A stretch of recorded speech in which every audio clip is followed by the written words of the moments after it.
Westinghouse Broadcasting Company brings you The Sound of War, the actual sound record of World War II. 2,191 days from the time Hitler's Panzer divisions moved across the Polish borders to the ceremony of the Japanese surrender aboard the United States battleship Missouri in Tokyo Bay. World War II, the most terrible period of death and destruction in the long history of man. World War II, a drama preserved for all time through the medium of radio, an era never to be forgotten.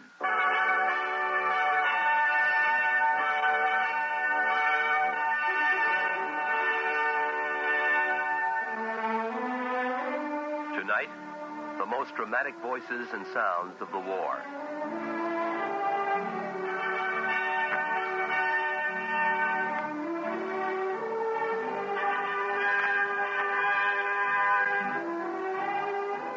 World War II was the first conflict in the history of man to have preserved for all time the sound record of its terrible, tragic moments.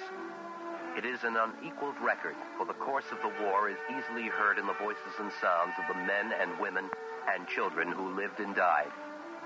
And in their voices and words are sadness, hope, and eventual joy that was the transition from frustration and defeat to complete victory. This, then, is the war as we know it, with the people, many of whom have long since gone, who lived its terrible moments.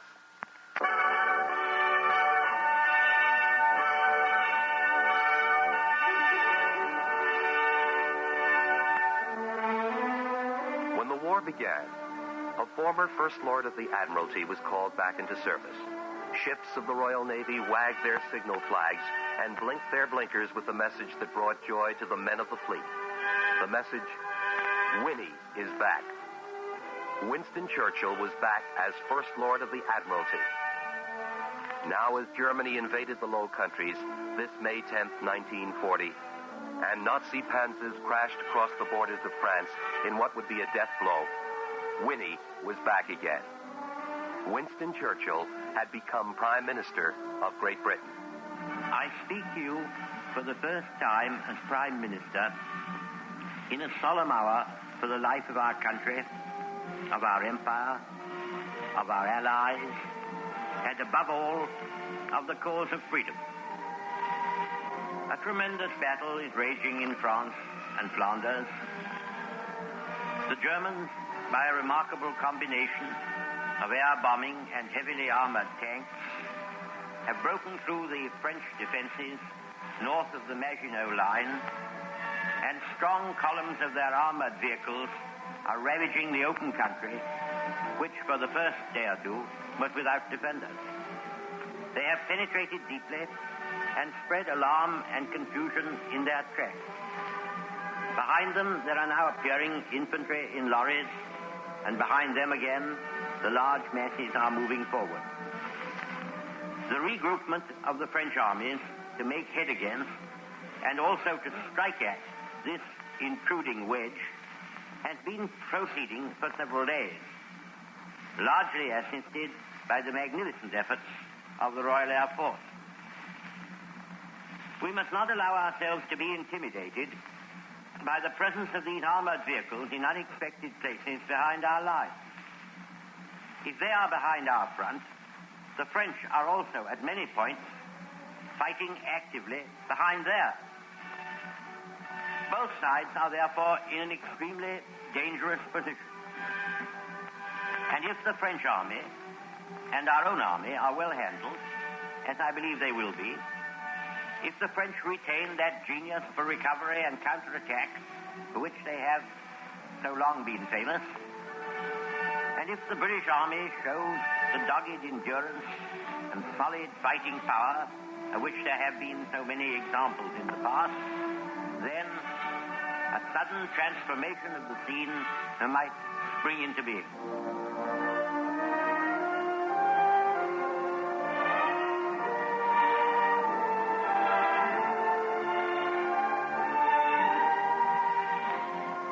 It would be foolish, however, to disguise the gravity of the hour. It would be still more foolish to lose heart and courage, or to suppose that well-trained, well-equipped armies numbering 3 or 4 millions of men, can be overcome in the space of a few weeks or even months by a scoop or raid of mechanized vehicles, however formidable. We may look with confidence to the stabilization of the front in France and to the general engagement of the masses, which will enable the qualities of the French and British soldiers to be matched squarely against those of their adversaries. For myself, I have invincible confidence in the French army and its leaders. Only a very small part of that splendid army has yet been heavily engaged. And only a very small part of France has yet been invaded. There is good evidence to show that practically the whole of the specialized and mechanized forces of the enemy have been already thrown into the battle. And we know that very heavy losses have been inflicted upon them. No officer or man, no brigade or division, which grapples at close quarters with the enemy, wherever encountered, can fail to make a worthy contribution to the general result. The armies must cast away the idea of resisting attack behind concrete lines or natural obstacles, and must realize that mastery can only be regained by furious and unrelenting assault. And this spirit must not only animate the high command, but must inspire every fighting man.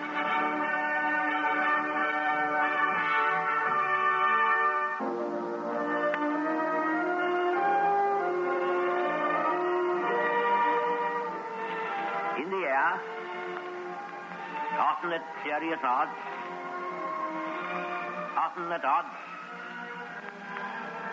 hitherto thought overwhelming, we have been clawing down 3 or 4 to 1 of our enemies.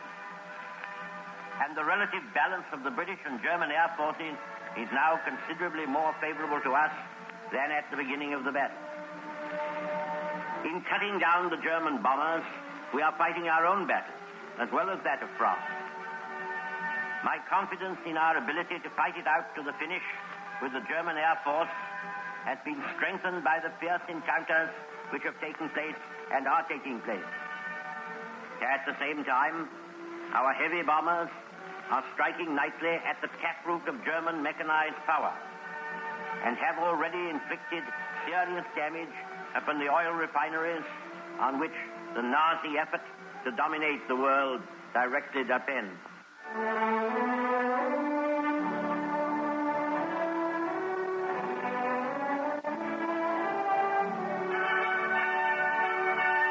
There will be many men and many women in this island who, when the ordeal comes upon them, and come it will feel comfort and even a pride that they are sharing the perils of our lads at the front, soldiers, sailors, and airmen, God bless them, and are drawing away for them a part at least of the onslaught they have to bear.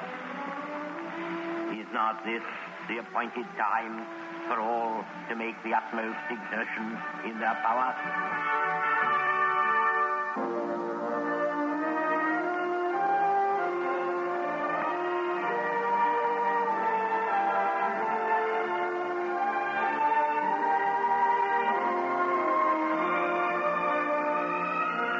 Today is Trinity Sunday. Centuries ago, words were written to be a call and a spur to the faithful servants of truth and justice. Arm yourselves and be ye men of valor, and be in readiness for the conflict. For it is better for us to perish in battle than to look upon the outrage of our nation and our altars. As the will of God is in heaven, even so let him do.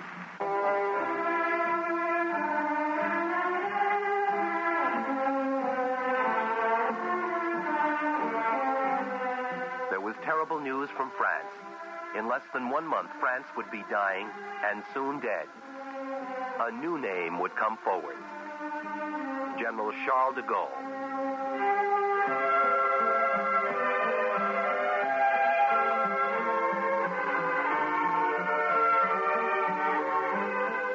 Moi, Général de Gaulle, Jean qu'entreprend ici, en Angleterre, cette tâche nationale. J'invite tous les militaires français des armées de terre, de mer et de l'air. J'invite les ingénieurs et les ouvriers. General de Gaulle is saying, I, General de Gaulle, undertake this national task here in England. I invite all French fighting men in the Army, Navy, and Air Force. I invite French engineers and French munition workers who may be in British territory or who can contrive to get there to join me. I invite the leaders, the soldiers, sailors, and airmen of the French forces on land, sea, and air, wherever they may be at this moment, to get in touch with me. I call upon all Frenchmen who wish to remain free to listen to me and to follow me. Long live France, in freedom, in honor, in independence.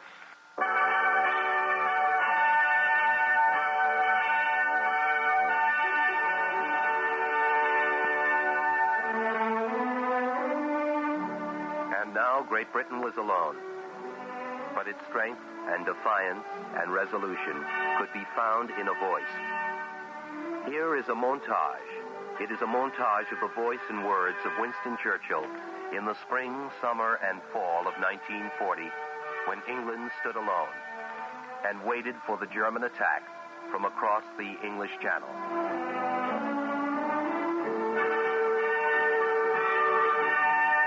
In order to win the war, Hitler must destroy Great Britain. And all the time, masters of the sea and air, the British Empire, nay, in a certain sense, the whole English-speaking world, will be on its track, bearing with them the swords of justice.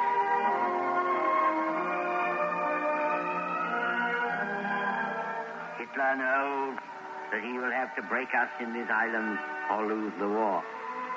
If we can stand up to him, all Europe may be freed, and the life of the world may move forward into broad, sunlit uplands. But if we fail, then the whole world, including the United States, including all that we have known and cared for, will sink into the abyss of a new dark age, made more sinister and perhaps more protracted by the lights of perverted science.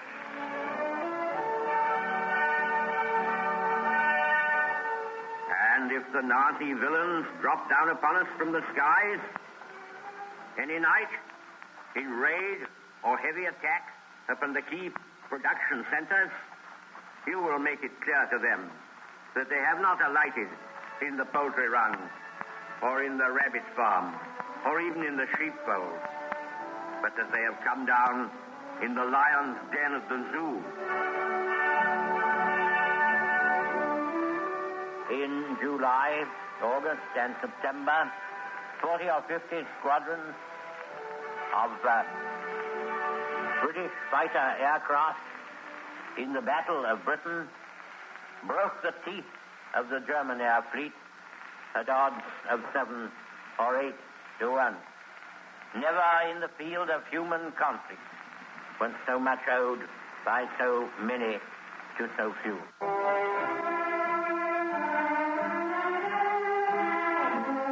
Great Britain is still alone. But now there are rumblings in the Far East. On December 7th, 1941, Great Britain was joined in the fight. It has been the pleasure of the National Broadcasting Company to bring you Sammy Kaye's Sunday Serenade, featuring his world-famed swing and sway music. The poem read by Sammy Kaye was When We're Apart by Wilson Darren. Today's broadcast has come to you from our studios in Radio City, New York. From the NBC newsroom in New York, President Roosevelt said in a statement today that the Japanese have attacked the Pearl Harbor, Hawaii, from the air. I'll repeat that. President Roosevelt says that the Japanese have attacked Pearl Harbor in Hawaii from the air. This bulletin came to you from the NBC newsroom in New York.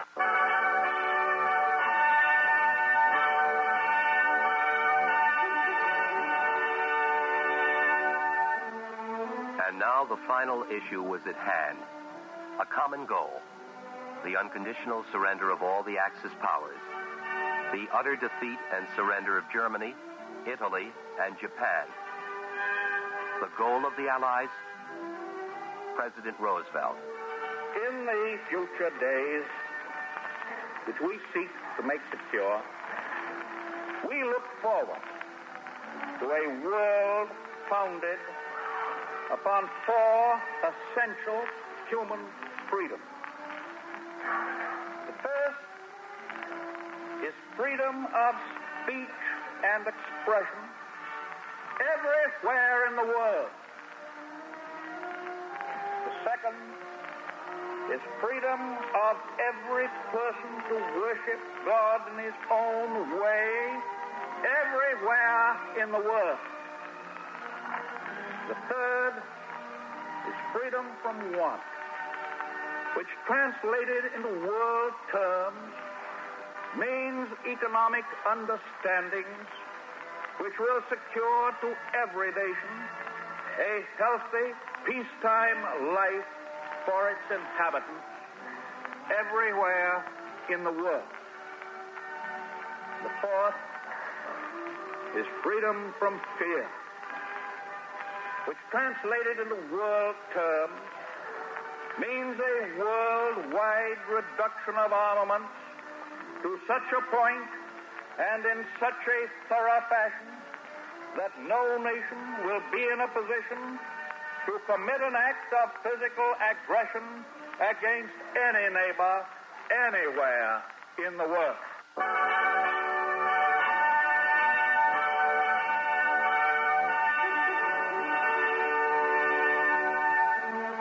And now the time had come for the crossing of the Channel, the invasion of the continent, D-Day. Just 4 years before, from the port of Dunkirk, slogged the remnants of the Allied forces. Now the greatest invasion in the history of man would be underway. At 3:32 a.m. New York time, from Supreme Headquarters Allied Expeditionary Forces in Europe, General Eisenhower made the momentous announcement. D-Day had arrived. On the morning of June 6, 1944, President Franklin Delano Roosevelt spoke to the nation and the world by radio. Almighty God, our sons, pride of our nation, this day have set upon a mighty endeavor, a struggle to preserve our republic, our religion, and our civilization, and to set free a suffering humanity. Lead them straight and true. Give strength to their arms, stoutness to their hearts, steadfastness in their faith. They will need thy blessings. Their road will be long and hard. For the enemy is strong. He may hurl back our forces. Success may not come with rushing speed, but we shall return again and again. And we know that by thy grace and by the righteousness of our cause, our sons will triumph.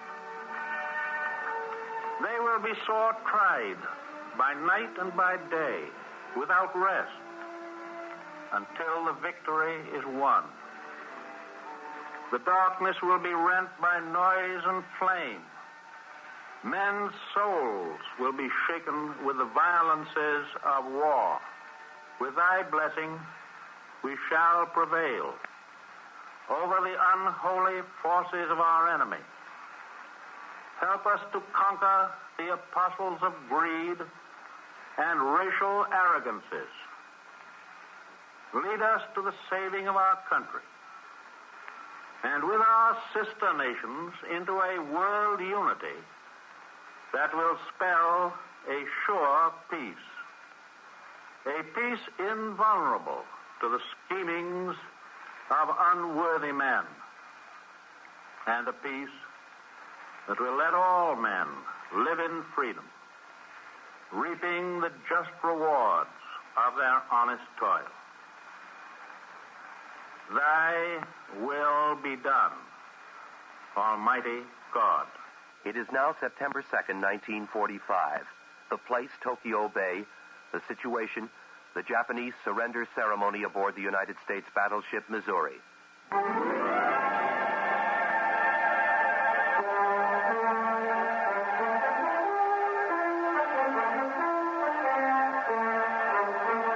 Now would unfold drama unbelievable in the long history of mankind.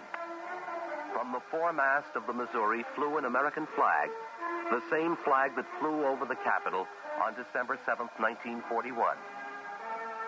There was another flag, a flag with 31 stars. The flag used 91 years before by Commodore Perry, the first American flag ever flown on Japanese soil. Now to the microphone came General Douglas MacArthur, Supreme Allied Commander, Pacific Theater. We are gathered here, representatives of the major warring powers, to conclude a solemn agreement whereby peace may be restored. The issues involving divergent ideals and ideologies have been determined on the battlefields of the world, and hence are not for our discussion or debate. It is my earnest hope, and indeed the hope of all mankind, that from this solemn occasion a better world shall emerge out of the blood and carnage of the past.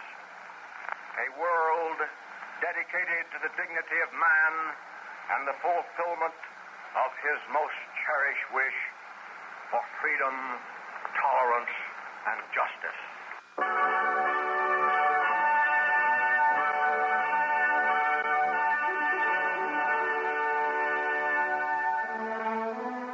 The war was over.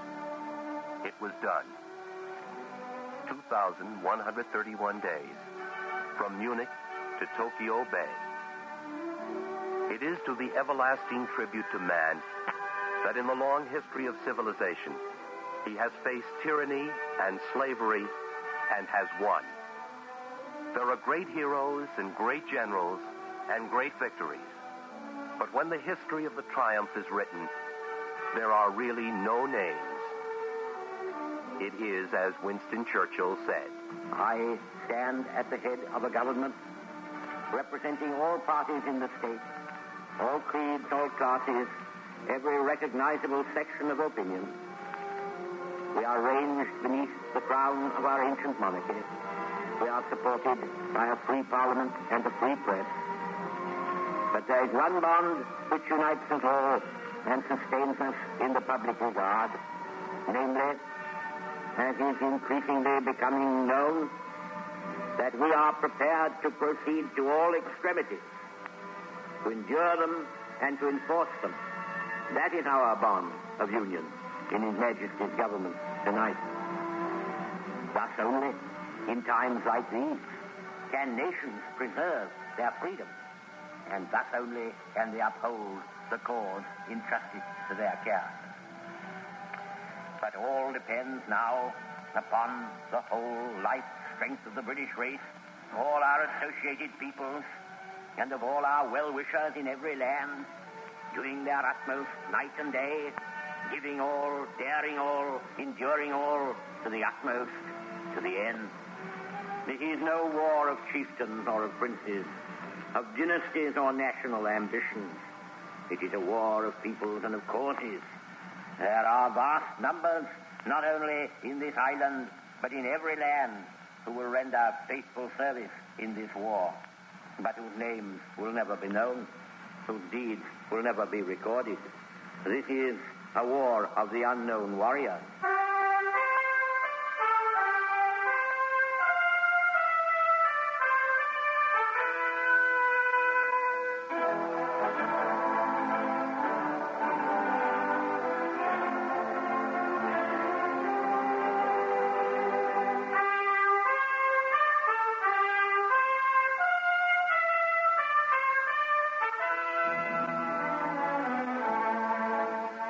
Westinghouse Broadcasting Company has brought you the voices and sounds of World War II, the most dramatic and tragic period in the history of man.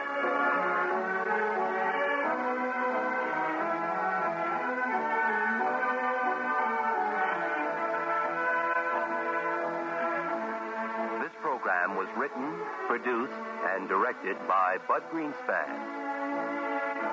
My name is David Perry.